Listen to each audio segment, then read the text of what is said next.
Bonjour. Je présente ce message en mon nom et au nom de toutes les personnes présentes à la fin de cette vidéo. La tenaille de la censure s'apprête à se refermer sur la toile et sur les médias de libre information.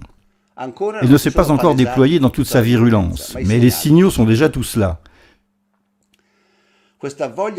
Cette envie de censure s'articule sur deux fronts distincts et bien précis. La première branche de la tenaille est la légitimation du soi-disant journalisme des professionnels, autrement dit l'information mainstream, unique source fiable pour obtenir des informations valides. La deuxième branche de la tenaille est la délégitimation égale mais contraire des voies de la libre information. Avant toute chose, mettons-nous d'accord sur l'utilisation des termes. Je parle de libre information, qui est un terme beaucoup plus large que contre-information, car en réalité, nous sommes libres. En pratique, nous vivons uniquement des abonnements et des donations, et nous ne devons rendre de compte à personne de ce que nous faisons, si ce n'est à notre public qui nous soutient. Les grandes télévisions, à l'inverse, ne sont pas libres, car pour vivre, elles ont besoin de sponsors publicitaires. Sans sponsors, elles meurent. Et si un certain thème ne plaît pas à un sponsor, il n'apparaît tout simplement pas à la télévision. Sur les télévisions nationales, vous ne verrez par exemple jamais de discussion approfondie et sérieuse sur la sûreté des vaccins, car parmi les principaux sponsors des télévisions se trouvent les compagnies pharmaceutiques, et cela ne plaît pas du tout aux compagnies pharmaceutiques de voir remise en cause la sûreté des vaccins. Voilà pourquoi chez Fazio, vous verrez toujours Burioni qui prêche à sens unique et vous ne verrez jamais face à lui de contradicteurs sérieux. Pas plus que vous ne verrez à la télévision de discussions sérieuses sur l'éventuelle nocivité de la 5G.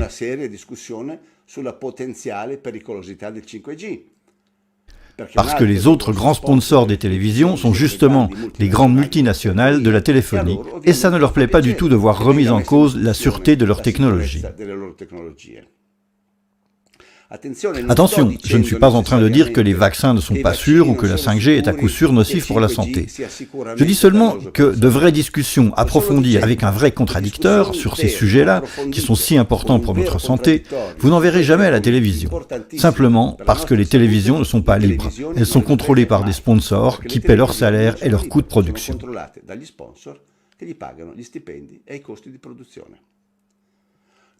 À l'inverse, nous sommes libres. Nous pouvons faire toutes les interviews que nous voulons. Nous pouvons organiser tous les débats que nous voulons. Et ça, évidemment, ça dérange beaucoup ceux qui voudraient avoir le contrôle total de l'information. Et maintenant que notre audience augmente considérablement, puisqu'à nous tous, nous comptons plusieurs millions de vues chaque mois, ils ont décidé de contre-attaquer. Voilà pour l'idée générale. Mais voyons maintenant de plus près les deux branches de cette manœuvre en tenaille qui voudraient tous nous éliminer.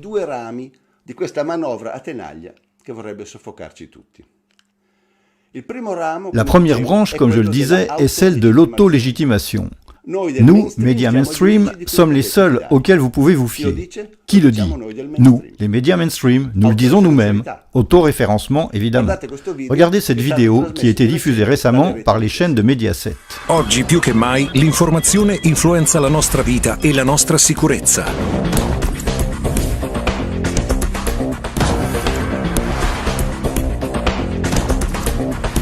Le notizie sono una cosa seria.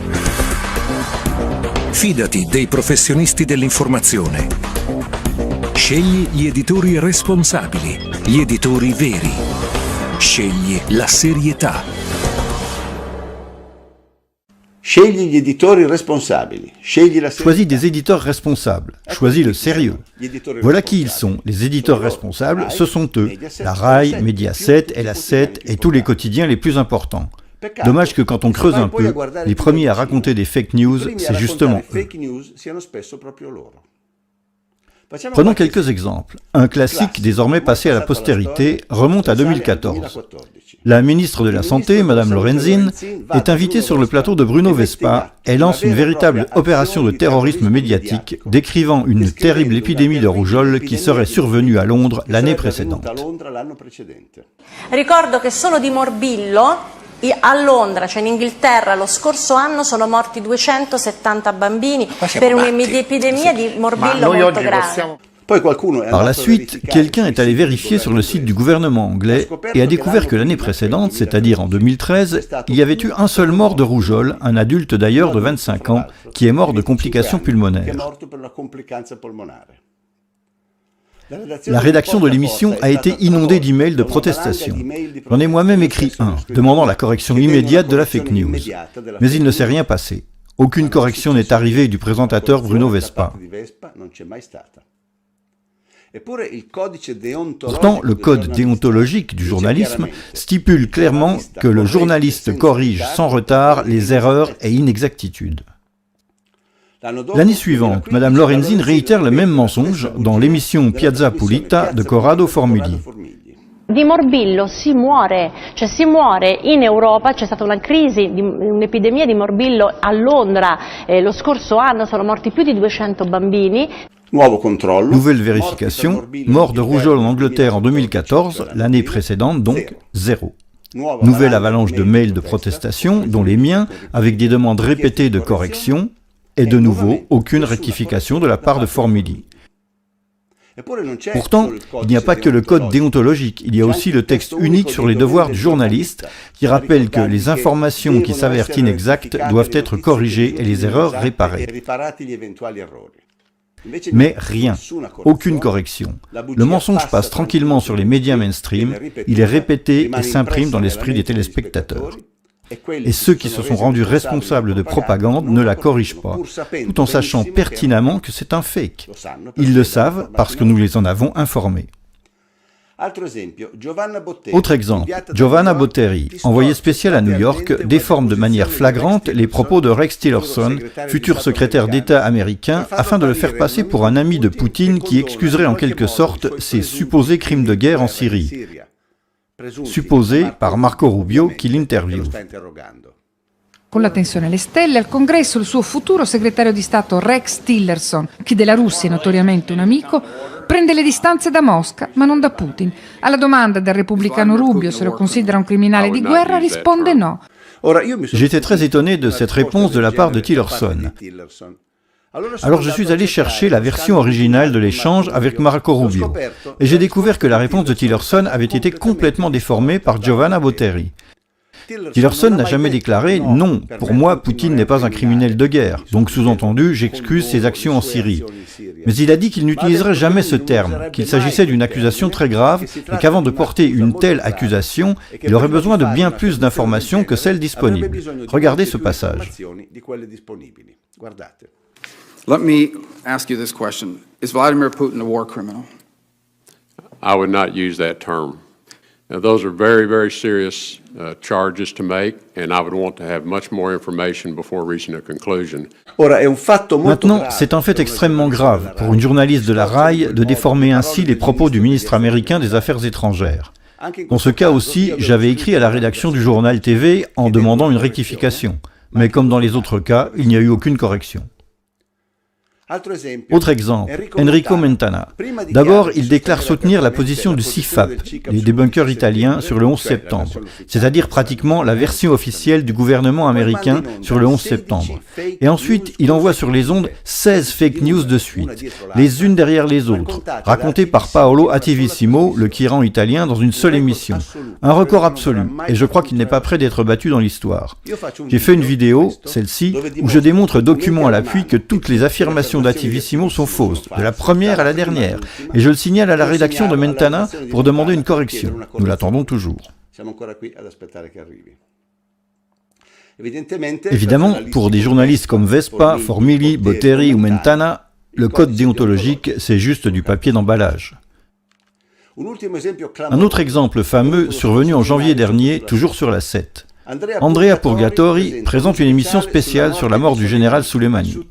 Sur Twitter, il annonce en fanfare les images de l'attentat contre Soleimani. Écoutez avec quelle emphase dramatique Purgatori commente ces images. Sono immagini drammatiche, anche se in bianco e nero. Come vedete c'è un convoglio. Sentite le parole del pilota che sta manovrando il drone. Guardate come vengono colpiti uno ad uno tutti i convogli. Ora ci saranno dei puntini bianchi, guardate sulla destra, Sono uomini che cercano di scappare da questo attacco. Dommage que les images qu'ils diffusent soient celles d'un jeu vidéo. Non seulement ce ne sont pas les images de l'attentat contre Soleimani, mais ce ne sont même pas des images réelles. Pris sur le fait, non seulement Purgatori se refuse à corriger l'erreur, mais il en remet une couche. Titillé sur Twitter par Paolo Attivissimo lui-même, Purgatori répond « Bien sûr, c'est un vidéogame, je le savais, mais il représente techniquement une parfaite démonstration de la façon dont un drone frappe. » Dommage que lui-même, dans une émission, nous assure qu'il ne s'agit pas d'un jeu vidéo. Regardez. Vi faccio subito vedere una cosa, ed è una cosa che somiglia molto a un videogioco, ma non è un videogioco. Et donc, que fait Purgatori? Il nous resserre un fake et dans le même temps, il nous assure que ce n'est pas un fake. Il nous ment en sachant qu'il est en train de mentir. Ceci est un cas tellement pervers que je ne pense pas qu'il soit même évoqué dans le fameux code déontologique des journalistes. Ce seraient donc les Bruno Vespa, Formigli, Botteri, Mentana, Purgatori, les vrais professionnels de l'information auxquels nous devrions nous fier les yeux fermés. Comme disait Antonio Razzi, je ne crois pas. Il y a évidemment d'excellents journalistes qui réussissent à bien faire leur travail malgré les contraintes que leur impose le système, et ils méritent toutes les louanges. Mais il y en a tant d'autres qui jouent au plus malin et qui mentent en sachant pertinemment qu'ils mentent dans le but de faire avancer leur agenda politique ou personnel. Comme en toute chose, il faut juger au cas par cas. On ne donne de carte blanche ni de blanc-seing à personne ici. C'est trop facile de dire « Nous sommes l'information officielle, ayez confiance en nous ». Notre confiance, vous devez la gagner jour après jour, émission après émission, journal après journal. Voyons maintenant l'autre branche de la tenaille, l'attaque toujours plus sévère à la libre information. C'est une attaque qui tend clairement à la criminaliser, pour ensuite avoir une excuse pour lui fermer le clapet. Cet objectif est maintenant évidemment bien coordonné, et il arrive clairement d'en haut, puisqu'il provient de la sphère gouvernementale. Regardez, Martella, sous-secrétaire d'État auprès du Premier ministre, dit « Création d'une unité contre les fake news ». Naturellement, dans l'intervalle, en utilisant l'excuse du coronavirus, on s'arroge le droit de décider ce qui est vrai et ce qui est faux. Et une fois le principe établi, il sera très facile de l'utiliser là où ça les arrange. On a même vu Purgatori en personne, il y a quelques jours, consacrer une émission entière, Atlantide, aux fake news, avec le titre « Fake Room », la fabrique des mensonges. En pratique, ceux-là même qui nous en arrosent abondamment sont ceux qui affirment vouloir les démasquer. Fantastique, non? Une véritable inversion des rôles dans la logique orwellienne classique. En tout cas, moi, face à un titre aussi prometteur que « La fabrique des fake news », je me suis confortablement assis dans mon fauteuil et j'ai regardé attentivement. Et qu'est-ce que j'ai vu? Le vide le plus absolu. Purgatori a fait son habituel minestrone de choses qui n'ont rien à voir entre elles, mélangeant l'invasion des Martiens d'Orson Welles, l'histoire du faux alien de Roswell, les missions lunaires, la mort de Paul McCartney, l'enlèvement d'Aldo Moro, le 11 septembre, la fiole de Colin Powell, la fuite d'Hitler en Amérique du Sud, Elvis Presley vivant, il manquait juste la Terre plate et le menu était complet. Au passage, je remercie Purgatori d'avoir inséré un extrait d'une de mes vidéos, donnant ainsi un peu de visibilité à ma chaîne. Merci. Bien, après tout ce minestrone, me suis-je dit, voyons un peu ce que fera notre héros, vu que l'émission s'appelle « La fabrique des fake news ». Voyons un peu comment on fabrique ces fake news. En fait, rien. Après le minestrone, Purgatori a interviewé ce qui pour lui était un épidémiologiste. Enrico Bucci, epidemiologo della Temple University di Philadelphia, buonasera.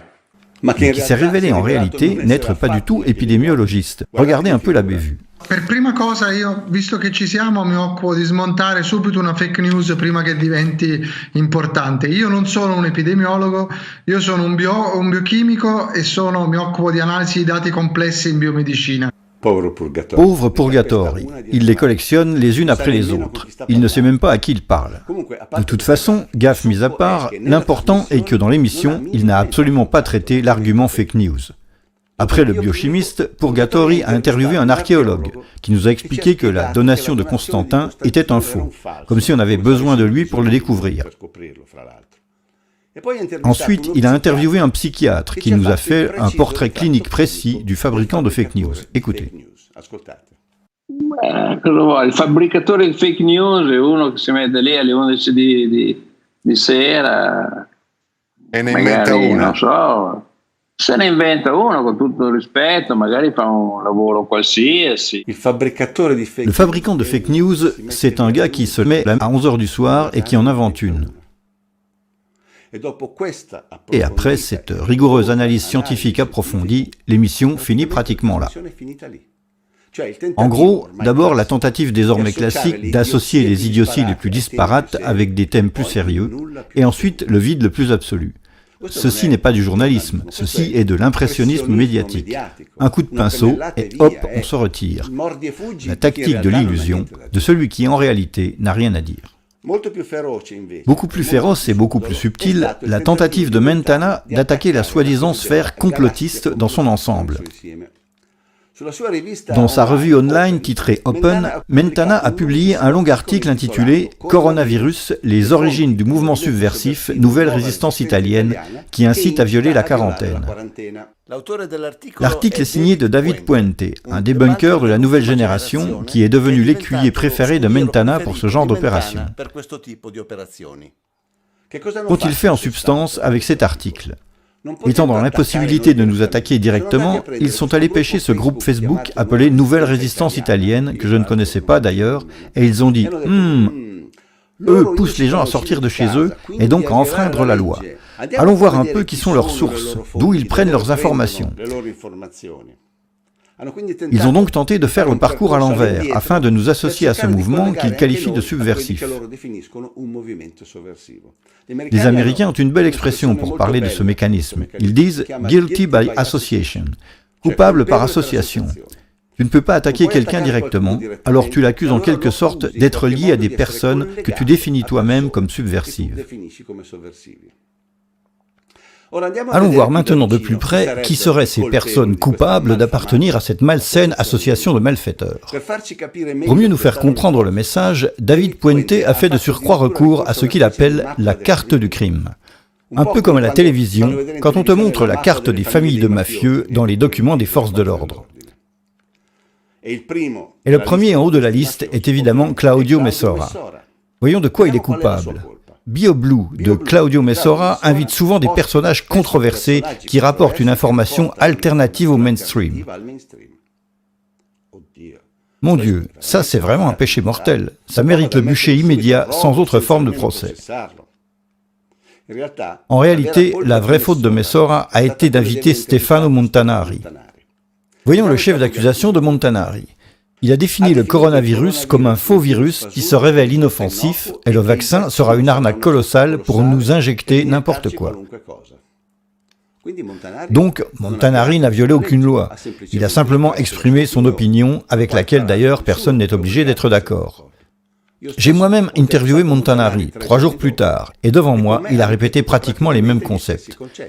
Je n'étais pas d'accord avec lui, je le lui ai dit clairement, mais je lui ai quand même permis de parler, car le but d'un débat est exactement cela, confronter des opinions différentes.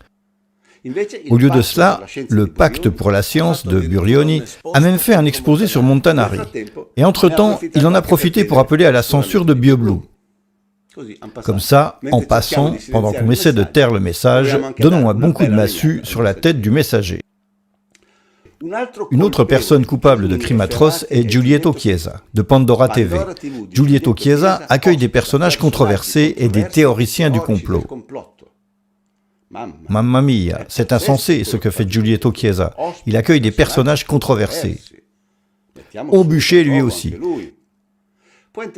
Puente, peut-être l'as-tu oublié, mais l'article 21 de la Constitution dit que chacun a le droit de manifester librement sa propre pensée par la parole, l'écrit ou tout autre moyen de diffusion. La presse ne peut pas être sujette à autorisation ou à censure. Donc, s'il y a quelqu'un de subversif ici, c'est toi, Puente, dans le sens où c'est toi qui veux subvertir la Constitution en empêchant ces personnes de parler. Allons voir maintenant quelles sont les fautes spécifiques attribuées par Puente aux personnes interviewées sur Pandora TV. Manlio Dinucci, qui écrit pour le journal Il Manifesto, a mis en cause l'exercice de l'OTAN connu comme Defender Europe 2020 et les soldats américains sans masque. Mais monsieur Dinucci, qu'est-ce que vous faites? Vous mettez en cause les soldats américains sans masque? Vous êtes devenu fou ou quoi? Vous ne savez pas que mettre en cause est expressément interdit par le code pénal? En réalité, qu'a fait Dinucci? Il a simplement cité une vidéo officielle du Pentagone dans laquelle on voit les soldats américains en train d'atterrir en Europe pour l'exercice de l'OTAN et de se saluer et de s'embrasser tranquillement sans masque. Quel est le péché de Dinucci? D'avoir commenté une vidéo officielle du Pentagone, c'est tout. Un autre criminel, interviewé par Pandora TV, est Maurizio Martucci, gérant du site oasisana.com et auteur sur le site Il Fatto Quotidiano. Il pose la théorie du rapport entre la 5G et le nouveau coronavirus. Mon Dieu, Martucci s'est permis de proposer une théorie. Quelle hérésie! Pensez un peu, nous ne savons pratiquement rien de la 5G parce que personne ne nous dit rien, on en sait encore moins sur le coronavirus, mais David Puente a déjà compris qu'il n'y avait aucune corrélation entre les deux choses, et donc il se permet de mettre à l'index qui le suggère. Mais même au temps de l'Inquisition, il ne travaillait pas comme ça. Au moins, les inquisiteurs avaient une base théorique. Et encore, Marcello Pamio, gérant du site disinformazione.it, est un défenseur de la médecine traditionnelle chinoise. Quelle horreur! La médecine traditionnelle chinoise.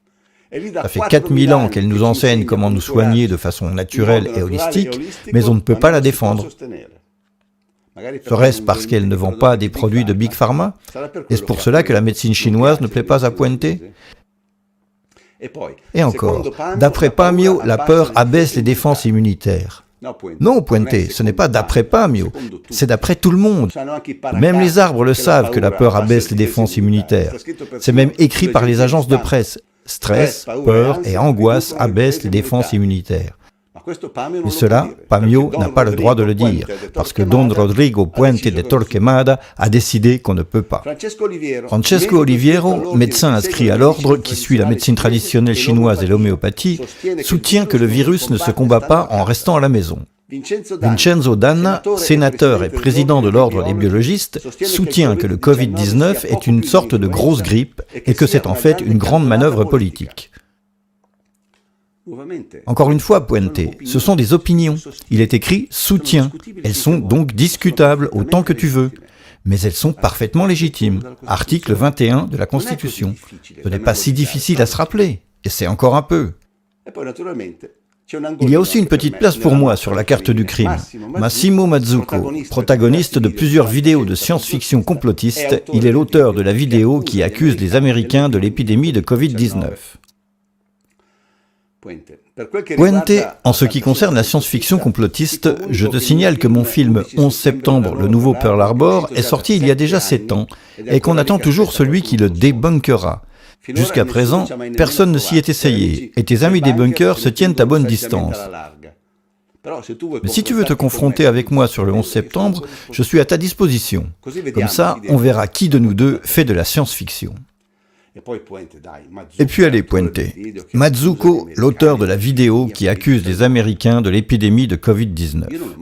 Moi, je n'ai jamais accusé personne, je ne suis pas si stupide. Dans ma fameuse vidéo « La chauve-souris », je mets simplement bout à bout les éléments en faveur de cette théorie, qui d'ailleurs a été suggérée par le gouvernement chinois lui-même. Mais je dis bien à la fin que je ne peux pas en être sûr. Écoute bien ce que je dis en conclusion de la vidéo. Ora, io non posso sostenere che sia questa per forza la spiegazione di tutto quello che sta succedendo. Io ho solo messo in fila una serie di elementi che portano ad una conclusione sensata. Se ce ne sono altre, cari giornalisti, ben vengano, fatevi avanti. Quindi vedi, Puente, tu vois, Puente, tu racontes des mensonges dans ton article. Je n'ai jamais accusé personne. Tu déformes les phrases des autres et tu publies des fake news alors que tu dis vouloir les combattre. En résumé, nous avons ici un article tout entier basé sur le vide le plus absolu. Où est-il tout ce complotisme subversif? Nulle part, il n'y a rien, juste des mots vides de sens, un souffle de vent. Comme je le disais, cet article est un peu comme un cadre impressionniste, comme du pointillisme. Vu de loin, il semble donner l'impression de quelque chose, et quand on se rapproche, on s'aperçoit que ce sont juste des points colorés. Tu vois de loin cette carte des présumés criminels, puis tu te rapproches, et tu t'aperçois que ce sont simplement des personnes normales qui essaient juste de faire leur travail le mieux possible et qui n'ont jamais enfreint la loi. Avec cependant une petite différence. Les cadres impressionnistes te laissent quand même dans l'air une sensation de légèreté et de joie esthétique, alors que ton article, cher Puente, laisse dans l'air une odeur pestilentielle. L'odeur de la diffamation, l'odeur du mauvais journalisme, l'odeur de la censure déguisée en fausse enquête sociale. À ce point, on pourrait se dire, ok, ce n'est pas grave, Puente est un mauvais journaliste, il y en a tellement d'autres, un de plus ou de moins, ça ne fait pas une grosse différence, n'est-ce pas? Et non, ce n'est pas si simple, car notre cher David Puente, l'auteur de ce torchon, est l'un des fers de lance de la task force gouvernementale contre les fake news. Vous avez compris à quel genre de personnes nous avons affaire. Ce sont ces personnes qui s'arrogent le droit de décider de ce qui est vrai et de ce qui ne l'est pas, et qui voudraient même le faire au niveau gouvernemental. En conclusion, nous sommes sur le point de sortir du tunnel du coronavirus, et on s'apprête à rentrer dans une période extrêmement difficile, je dirais même cruciale pour nos libertés. Une fois cette pandémie terminée, ils chercheront par tous les moyens à profiter de notre faiblesse, aussi bien mentale qu'économique, pour essayer de rendre permanentes certaines mesures qu'ils nous auront présentées comme temporaires, et surtout pour tenter d'en introduire de nouvelles. Ne soyez pas surpris si à l'automne, pour aller voir un match ou pour assister à un concert, il faudra au préalable avoir fait toute une série de vaccins obligatoires. Sinon, vous rentrerez gentiment chez vous, voir le match à la télévision ou écouter le concert sur un téléphone.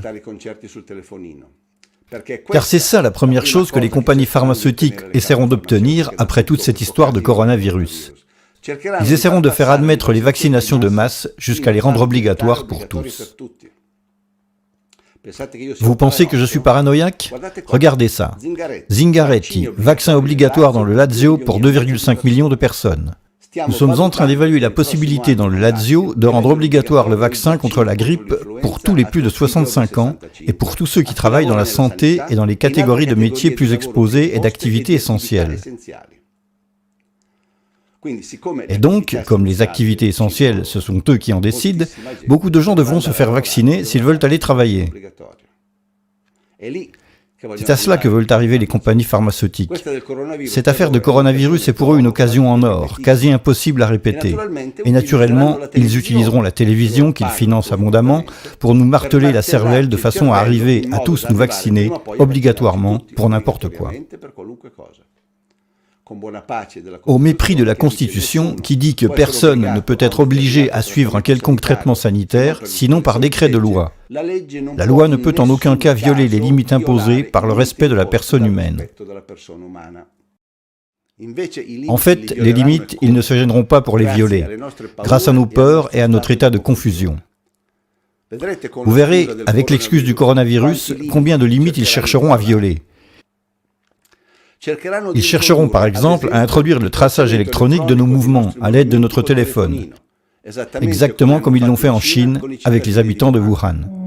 Chaque petit point rouge représente un cas. Et dans une société chinoise où chacun est surveillé par ses achats, ses déplacements ou la reconnaissance faciale, impossible de passer inaperçu. C'est là, je clique. La personne qu'ils ont trouvé malade, qu'il est allé où? Un magasin de fruits, un petit bistrot. Chez nous, ils n'oseront jamais faire une chose de ce genre, me direz-vous.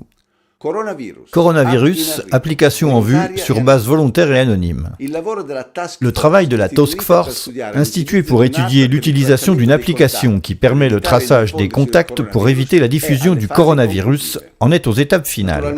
Naturellement, pour l'instant, ils te disent que c'est sur la base du volontariat et de l'anonymat.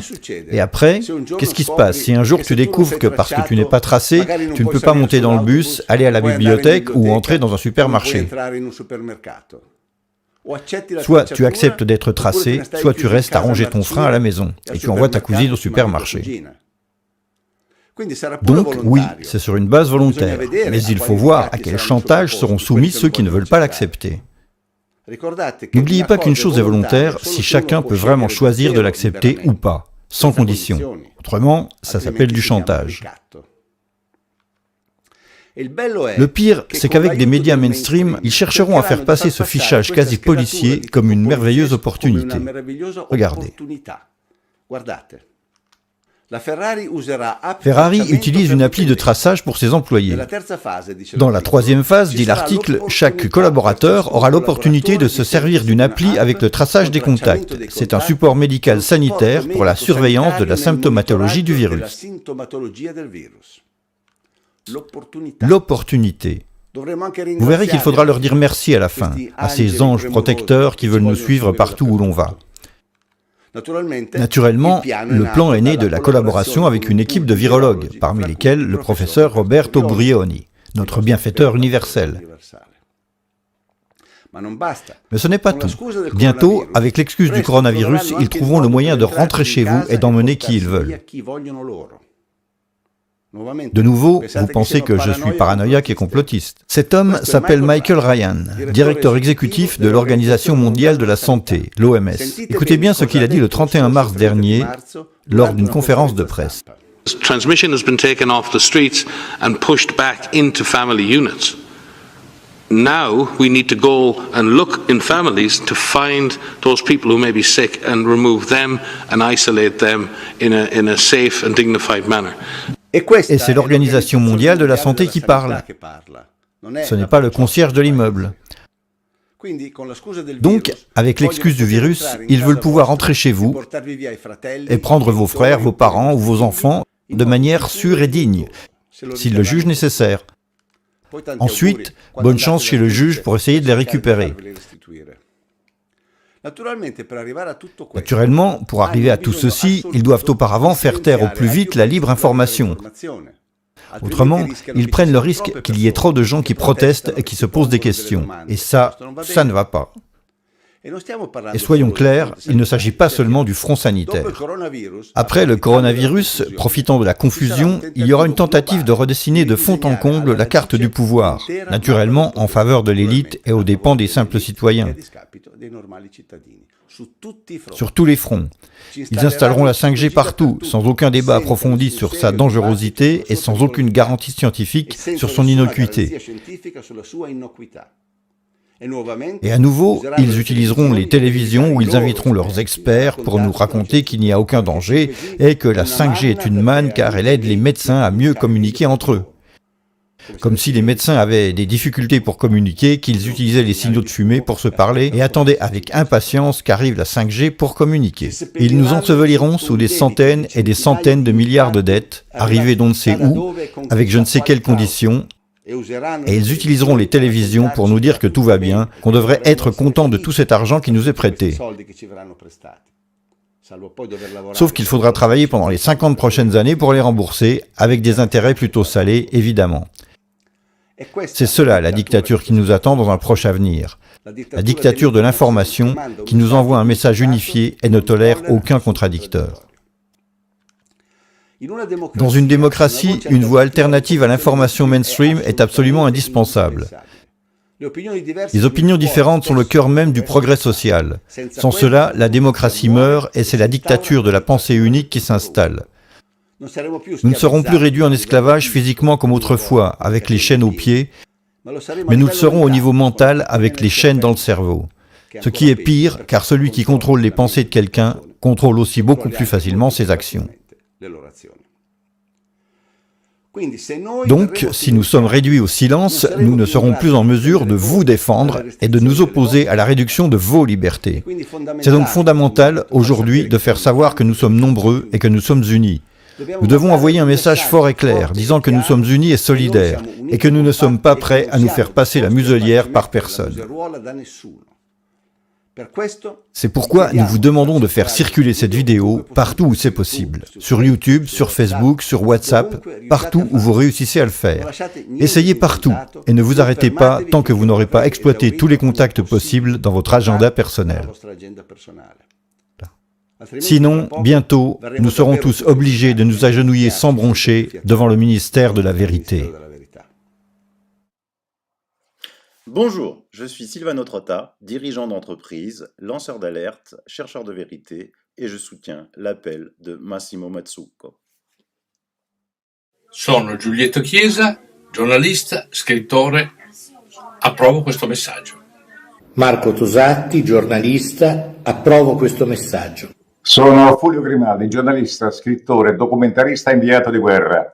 Aderisco al 100% all'appello nel video di Massimo Mazzucco. Sono Tiziana Alterio, giornalista e scrittrice, e approvo questo messaggio. Sono Ivan Catalano, ex deputato della Camera dei Deputati italiana, e sono d'accordo con i video di Massimo Mazzucco. Sono Fabio Frabetti, giornalista, direttore di Border Knights, e approvo questo messaggio. Mi chiamo Raimondo Pische, sono un medico chirurgo e approvo questo messaggio. Sono Alessandra Devetag, avvocato del Foro di Trieste, e approvo questo messaggio. Sono Maurizio Blondei, giornalista, e sono d'accordo con l'appello di Mazzucco. Sono il dottor Stefano Scoglio, ricercatore scientifico, candidato al Premio Nobel della Medicina 2018, e approvo questo messaggio. Sono Margherita Furlan, vice direttrice di Pandora TV, e approvo questo messaggio. Sono Davide Barillari, consigliere regionale del Lazio, e approvo questo messaggio. Sono Patrizia Cecconi, scrittrice. Collaboro con alcune testate giornalistiche online. Approvo questo messaggio. Sono Ugo Mattei, avvocato e professore universitario, giurista. Approvo questo video. Mi chiamo Marco Pizzuti, sono un saggista d'inchiesta e approvo questo messaggio. Sono Corrado Malanga, faccio il chimico, sono uno scrittore e sono d'accordo con te, caro Mazzucco. Sono Maglio Dinucci, giornalista e analista geopolitico. Approvo questo messaggio. Sono Gustavo Alberto Palumbo, architetto, artista visivo, blogger. Sono d'accordo con questo messaggio. Mi chiamo Marcello Pamio, sono uno scrittore, responsabile del sito disinformazione.it e approvo in pieno questo messaggio. Sono Martino Chiorboli, psicologo e formatore, e sono d'accordo con questo messaggio. Sono Franco Fracassi, giornalista e scrittore, e approvo questo messaggio. Leopoldo Salmaso, specialista in malattie infettive e sanità pubblica e pubblicista. Approvo in pieno questo messaggio. Sono Gaia Pasi, docente e curatore di arte contemporanea, e sono completamente d'accordo con questo video. Sono Francesco Celani, fisico, ricercatore multidisciplinare, 2 volte candidato al Nobel per la pace. Approvo il contenuto del messaggio del giornalista Mazzucco. Sono Gabriele Sannino, sono uno scrittore e un giornalista. Viva la Costituzione, viva l'articolo 21, viva la democrazia. Naturalmente approvo questo messaggio. Sono Adriano Colafrancesco, blogger e scrittore. Ho ascoltato il tuo appello, lo condivido pienamente e per questo mi riservo di dare la più ampia diffusione su tutti i miei contatti. Sono Gintoschi Marazzani Visconti, sono pubblicista e ho scritto dei libri. Condivido pienamente questo video. Sono Enrica Perucchietti, giornalista e scrittrice, e approvo questo messaggio. Sono Ugo Giannangeli, avvocato, approvo questo messaggio. Sono Roberto Germano, autore di saggi, fisico e imprenditore, ed approvo questo messaggio. Sono Mauro Scardovelli, giurista e psicoterapeuta. Ovviamente approvo questo messaggio, perché stanno introducendo la censura in Italia, che è vietatissima dall'articolo 21 della Costituzione. La censura infatti è tipica delle dittature, propria delle dittature, quindi indica la fine della democrazia. Sono Tom Bosco, direttore responsabile della rivista bimestrale Nexus New Times, e approvo con tutto il cuore questo messaggio. Sono Lara Innocenzi, docente di italiano e scrittrice, e sono d'accordo con il messaggio. Sono Roberto Quaglie, scrittore e ricercatore, e approvo questo messaggio. Sono Giuseppe Turrisi di Accademia della Libertà. A nome di tutto il gruppo condividiamo l'appello di questo video. Aderisco volentieri alla giusta iniziativa di Massimo Mazzucco e propongo dal canto mio una task force uguale e contraria a quella istituita dalla RAI per contrastare le fake news, tra virgolette, del sistema. Sono Claudio Messora di bioblue.com e sottoscrivo in pieno l'appello di Massimo Mazzucco, uomo misurato, uomo saggio, uomo socratico, è il Socrate dell'informazione indipendente. Lo sottoscrivo soprattutto nella parte in cui ribadisce l'importanza dell'informazione libera e indipendente in una democrazia, perché non è più il momento, dato l'accerchiamento in atto, di essere tenui, di essere cauti. È il momento di uscire allo scoperto e gridare forte che siamo liberi. Lo dice l'articolo 21, lo dice la Costituzione, e liberi vogliamo restare.